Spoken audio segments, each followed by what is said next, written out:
Thank you, guys. We had the opportunity, the three of us and Lynn, to bat some ideas around and to talk about this. And what we wanted to do was raise a couple of issues that maybe don't get a whole lot of press time and not the big. Of course, we're in the business of closing an achievement gap, but we are changing a culture. And we are about empowering not just the students in our schools who we want to go on and be at liberty to exercise their skill. Whatever God gave them, they ought to be able to develop that. But also the movement itself, the culture of education itself. And one of the things we talked about was, as we do this with our work in public charter schools, we're about new schools, new communities coming along, getting started. And one of the issues we discussed was the phenomenon that we now have, which is major networks being supported and funded and replicated and coming into communities. And oftentimes, those networks are not from the community that they're serving, right? And how does that work when you are, I'm going to use Newark, because we talked about Newark, and I had a very striking experience in Newark with Sister Frederica Bay, who's very familiar to King Campbell and some of the others. You may know this Sister Bay, and she's part of the Women in Support of the Million Man March, and the sister has a beautiful set of schools in Newark that she has never been able to get any foundation or big money support for. And her interpretation of that is basically that she doesn't hang in the right crowd, right? That what she has to do is get her folks elected on the council and hope that they get her a grant, because that's her bank. Because she can't walk into Bank of America like a lot of folks, or she can't walk to a foundation. They don't know Sister Bay, they don't hang out in the same communities. I think it's really important for us to talk about that, how we do all of this at once, right? Raise these great networks and also respect the communities that we are trying to liberate, to empower themselves. So maybe both of you can talk about your experience with that. Yeah. So, you know, Lisa, I think that's a great point. And I think there are a couple of things. The first thing I think we have to do is we can't begrudge or have a problem with anybody coming into our community to helping our kids, you know, at the end of the day. And so I am incredibly thankful that, you know, you got a bunch of, you know, young, Ivy League educated, smart white kids who want to come in and work in some of the toughest communities. And I think that's great. But at the end of the day, for this to have the type of sustaining mechanism that it needs, for it to last for the long term, our people have to get involved and exercise greater degrees of leadership. And I think that's critically important. The question is, how do you bridge the gap between those you know, young performers, people who want to come in and do the right thing, and people who've been in the community for a long time, who love the kids, who certainly have a little bit of resentment about these new folks coming in and the amount of money that they get. And the first thing I think we have to do is be sensitive to that. Yeah. And then we have to have some conversations in our own community where we say, okay, you know, we can close the door and we can bitch and moan and do all that stuff that we need to do here, but now it's time for us to open the door and go out and get to work. And so we have to be more involved with starting schools. We can't come late to the game. You know, people in New Orleans, I talk to community groups all the time who say, you know, I can't get a school. You know, all the schools are full. You know, and part of it is we have to be ready to go much earlier.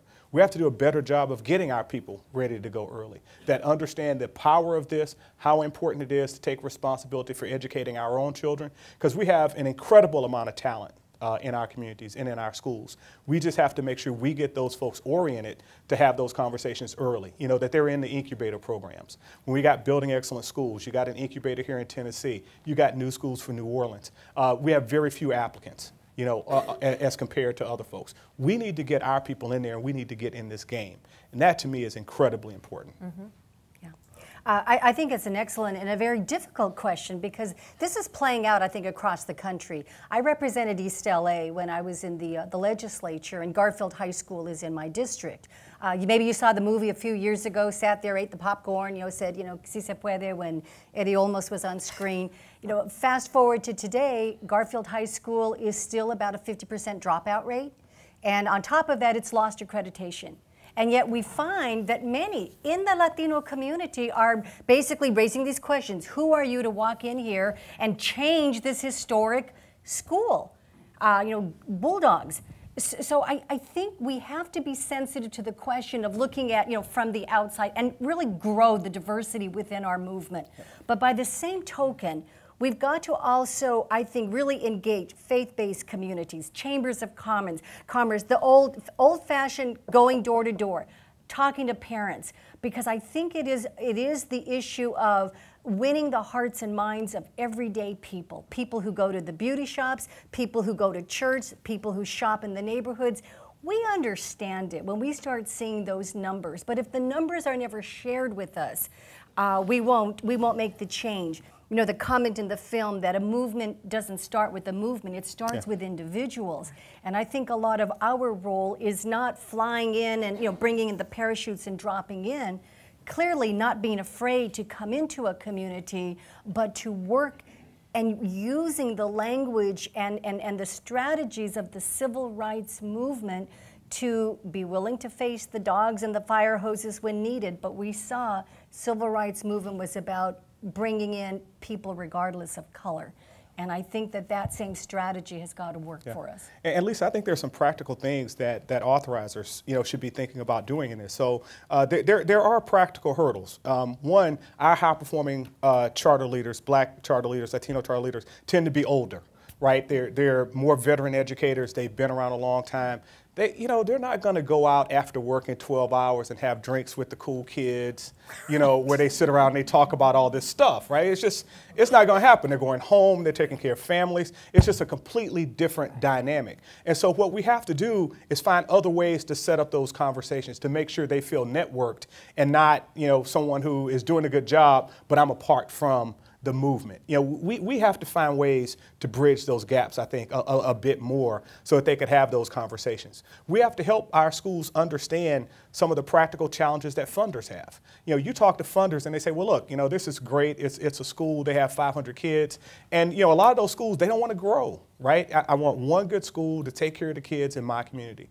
Well, what we have to do is we have to, again, find a way to bridge that. So if a funder says, I want to impact thousands of kids, not 500 kids, maybe you need to connect 5 or 6 of these schools together so that they start to make the case that if you invest in these schools, you're investing in something more than just a school. We have to think through those things and find ways to create those opportunities.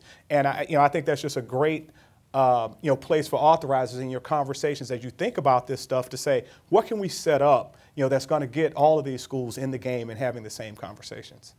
I think this is a great point, and I think to the issue of affirmative actions, right? Yep. In our leadership programs at NACSA, in our fellowship programs around the country, Building Excellent Schools, and in the authorizings of schools themselves, are we affirmatively challenging ourselves to believe that we might not know everything about what this school looks like? I mean, I love your example of, I'm not going to hang with you in the bar. And for those of us who are over 50 and can't hang in the bar that much longer,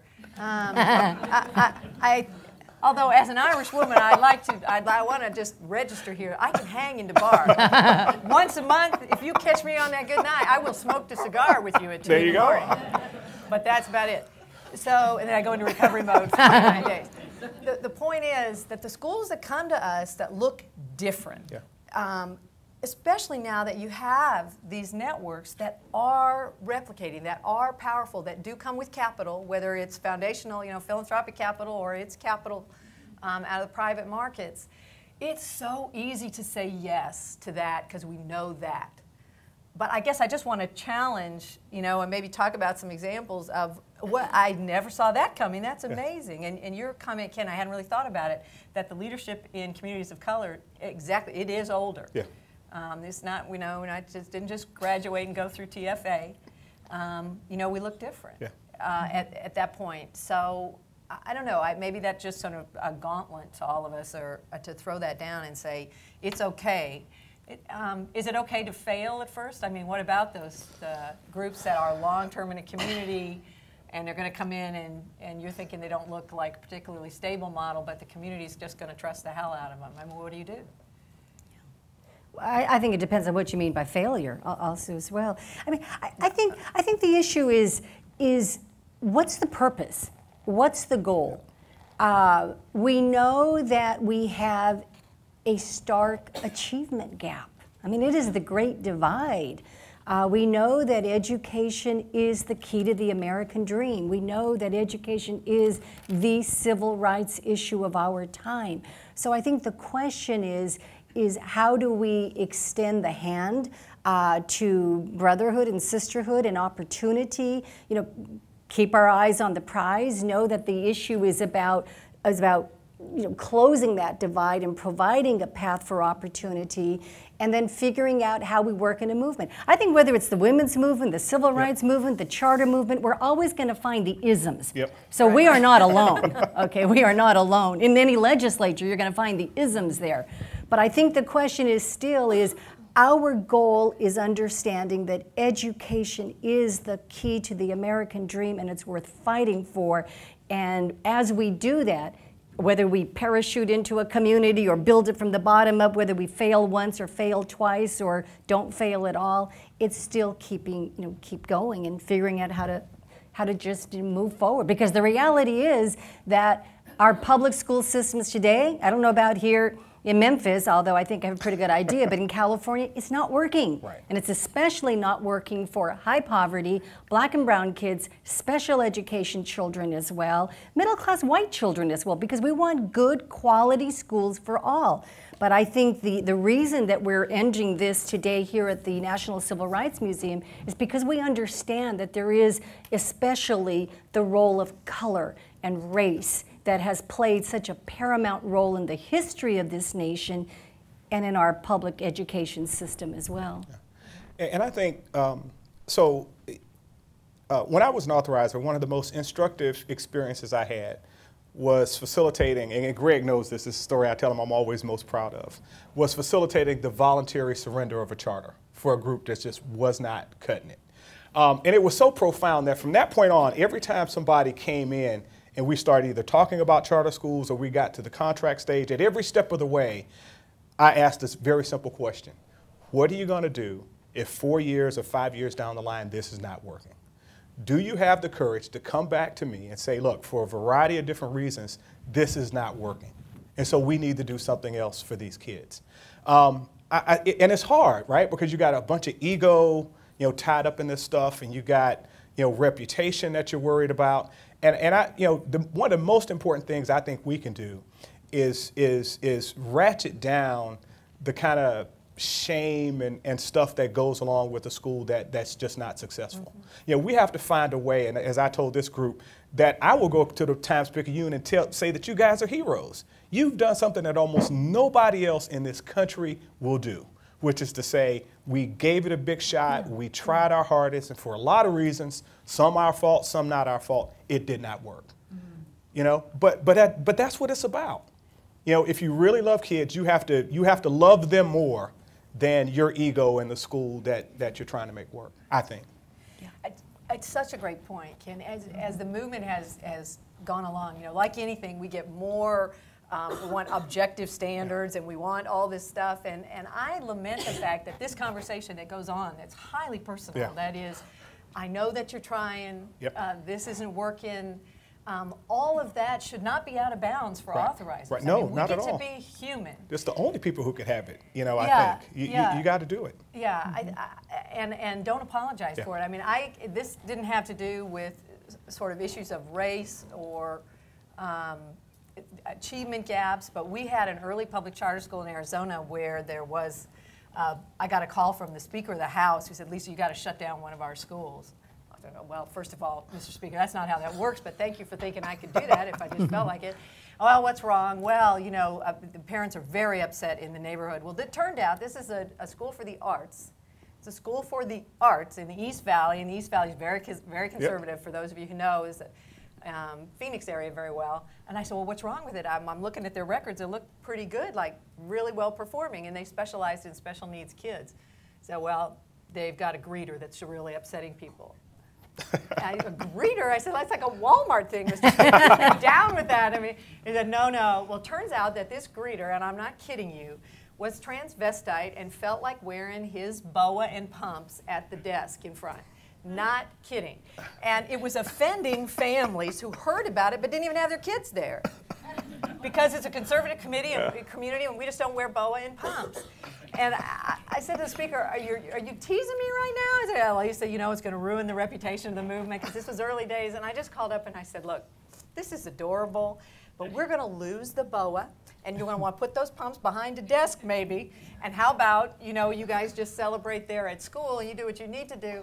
But it was such a great lesson to me on sometimes it's just the new or it's the novel or it's just something we don't like. Doesn't have anything to do with the school or the community that loves it, right? They were doing fine. It was just somebody didn't see it before and wanted to take an action when all it really took was a conversation. You know?